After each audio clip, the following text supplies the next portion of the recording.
91% of the yield curve is inverted, as the bond market obviously warns. The Fed blew it on inflation and won't be able to save the stock market until 2024. If October of 2022 is or was a major low, or turns out to be a major low, we would think that we would be able to answer these questions in an affirmative manner. Like, yes. Have interest rates peaked?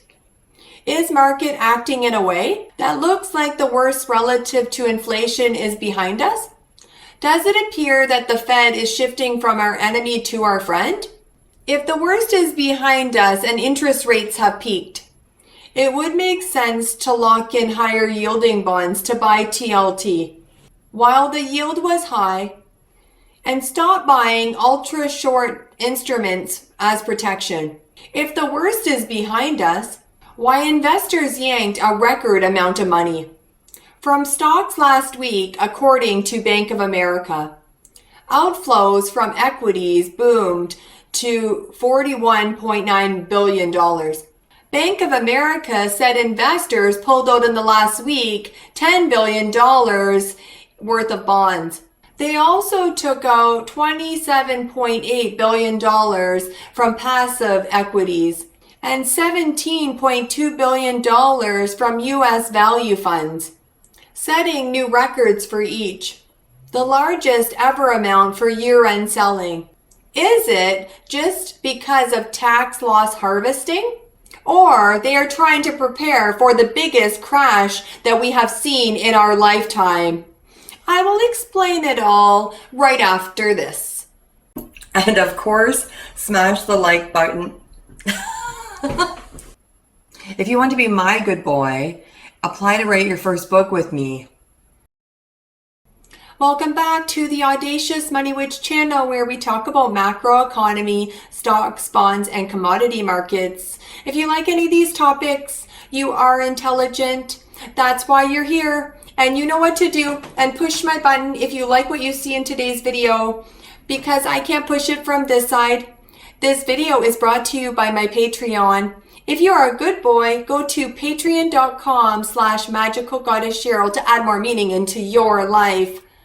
If you play your cards right and completely submit like my good boys do, then I will take you under my wing. Author of best-selling books, Goddess Cheryl. My good boys always get rewarded handsomely. You are such a good boy. You like hearing that, don't you? You want to get into the bookstore. You want it to be real. You want it to be true. You need to be my client, don't you? Hawkish inflation and a hawkish Federal Reserve have sparked turmoil in markets this year. And while some are confident stocks will rise again once the Fed pulls back on its rate hikes, many experts have warned that investors should not be waiting for the central bank to ride to the rescue. That's because the Fed is trying to pull off a difficult balancing act between lowering inflation and preventing a recession. Raising interest rates a whopping 425 basis points this year alone. Higher rates can lower inflation, but hiking too far risks over-tightening the economy into a recession. And hiking too little risks stagflation, a scenario where inflation becomes entrenched alongside anemic economic growth. Rates are now at their highest level since 2008, and the Fed isn't done hiking. Fed Chair Jerome Powell has reiterated his commitment to bringing inflation down with tighter monetary policy. With stagflation too big a risk, the central bank may have no choice but to press forward, and it won't backtrack to buoy a sinking market in 2023, according to these top voices in the market.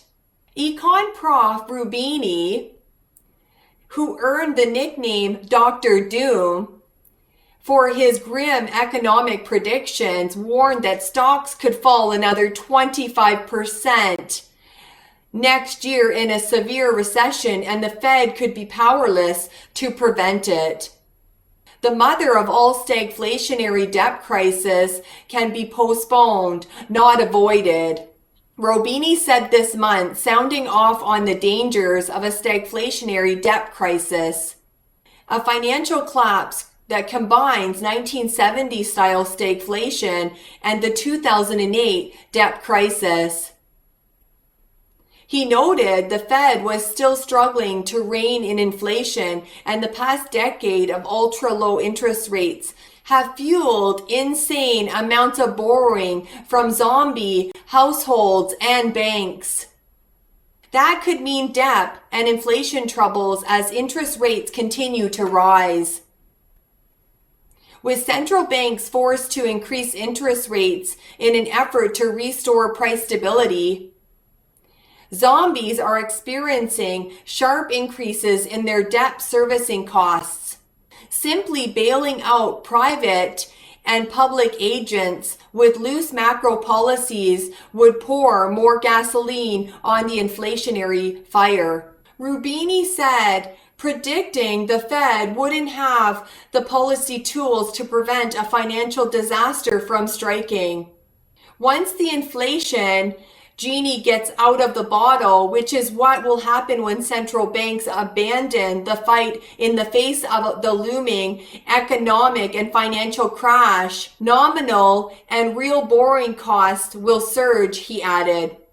Strategists at the world's largest money manager, BlackRock, warned of a recession unlike any other. And central banks aren't going to loosen monetary policy just to keep stocks afloat.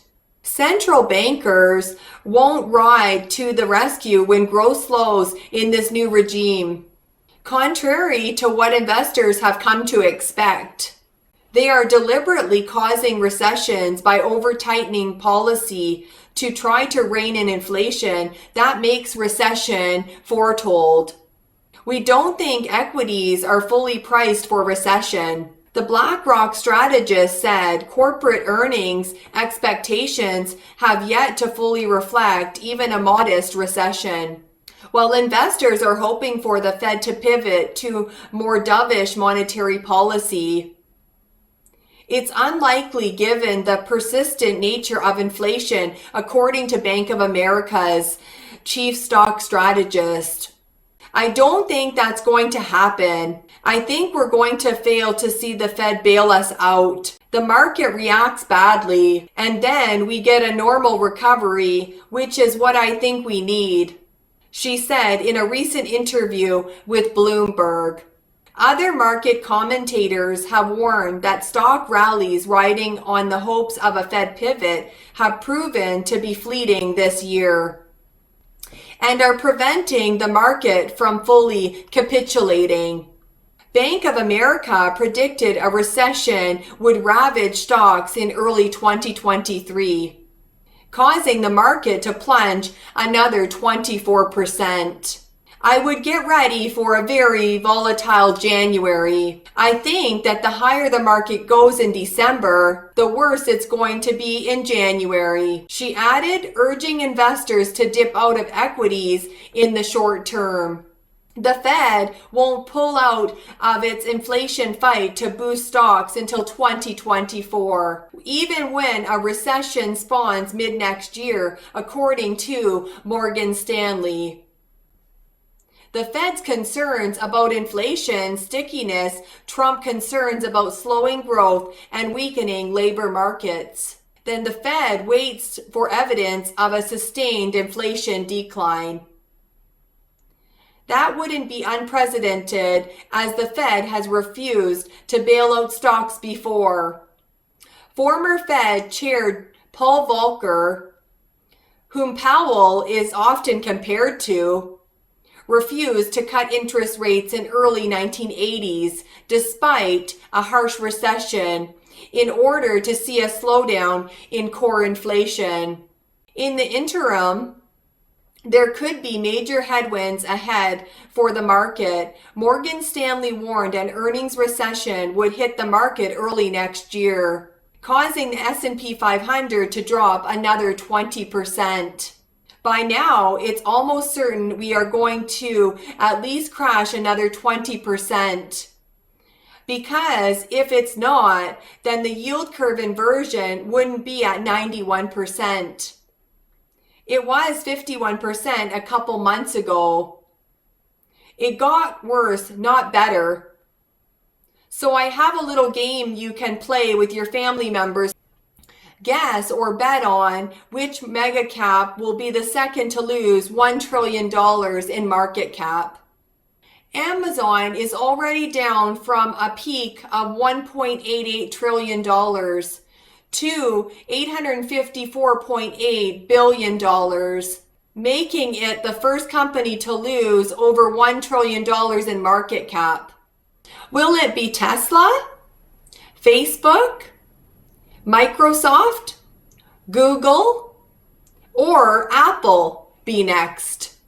Tesla has lost about $727 billion in market cap, but it likely will not be next. This is an impressive effort by Meta. Down $759 billion in market cap from its peak. Alice, Meta, never got high enough to lose $1 trillion, so it can't be Meta. Microsoft is down $800 billion from its peak. A bit more than Tesla, and it has much more room to drop. Apple is also down an impressive $800 billion in market cap, and it has a mountain of room to drop. Alphabet, Google, is also down about $840 billion in market cap, and it has a mountain of room to drop. Don't rule out Tesla as a dark horse candidate. But as you can see, competition is very stiff. Either Apple, Google, Microsoft are likely to be the next companies to lose $1 trillion in market cap. A little cheer for investors that made it through 2022. Kathy Wood's ARC Open Source model predicts Tesla shares will hit $4,600 by 2026. Take it however you wish. Merry Christmas to all of my good boys. This is my client Teddy Eazzy's book, Wicked Pussy Perfume. It is an erotic novel. Such an awesome book. Order your copy for Christmas. You are such a good boy for watching my video right till the end. I want to wish you a Merry Christmas and a Happy New Year. Bye.